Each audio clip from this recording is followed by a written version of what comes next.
Hanuman Hinduism के one of the most popular God. उनकी ताकत, उनकी बहादुरी, उनकी इनोसेंस की कहानियाँ तो आई गेस आप सबने खूब सुनी होगी, बट अब जो मैं आपको बताने वाला हूँ वो शायद ही आपने कभी सुना हो। क्या आपने आज तक कभी हनुमान जी की डेथ की कोई भी कहानी सुनी है? नहीं ना। कहते हैं कि हनुमान जी को अमर होने का वरदान मिला था और वो अब भी जिंदा हैं और हिमालय के जंगलों में हैं।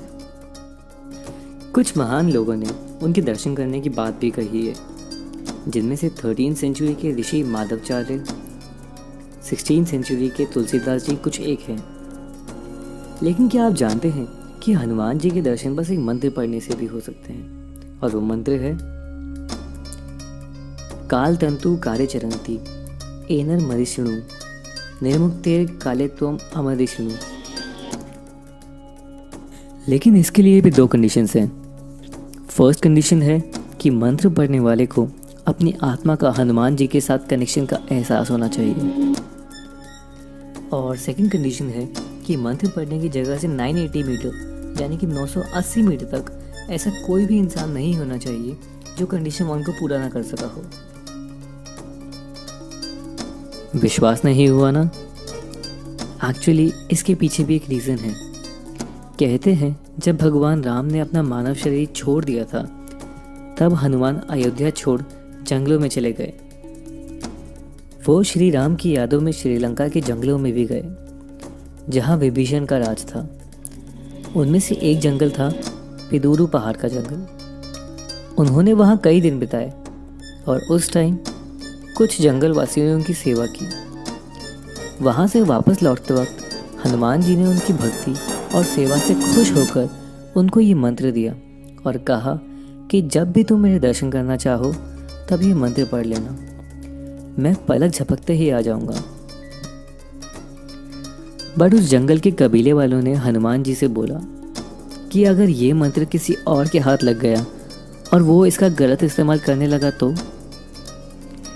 तब हनुमान जी ने उनसे कहा कि ये मंत्र सिर्फ उस इंसान के लिए काम करेगा जिसको अपनी आत्मा का मुझसे जुड़े होने का एहसास होगा। लेकिन कबीले वालों की एक और प्रॉब्लम थी, और वो थी कि हनुमान ने तो उनको आत्मज्ञान दे दिया, पर उनके आने वाली जनरेशंस, उनके आने वाली पीढ़ियों को आत्मज्ञान कैसे होगा?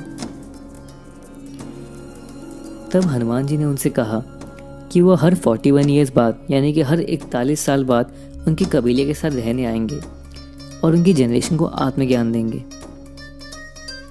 लेकिन इंटरेस्टिंग बात यह है कि ये कम्युनिटी अभी भी मौजूद है और श्रीलंका के जंगलों में मॉडर्न वर्ल्ड से बहुत दूर रहती है। उनके बारे में आज तक कोई नहीं जानता था, पर 2014 में कुछ एक्सप्लोरर्स ने श्रीलंका के जंगलों में कुछ अजीब एक्टिविटीज़ नोटिस की।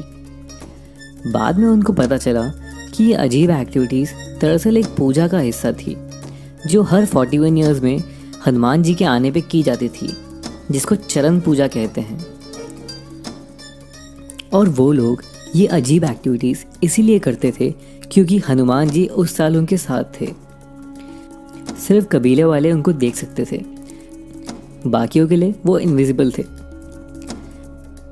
हनुमान जी वहाँ से 27 मई 2014 को कबीले वालों को आत्मज्ञान देने के बाद वहाँ से चले गए, और इस कम्युनिटी के हेड ने एक बुक भी मेंटेन करके रखी हुई है जिसमें वो हनुमान जी के हर मिनट की डिटेल्स नोट करते हैं, उनका हर वर्ड, उनकी हर हरकत, सब कुछ।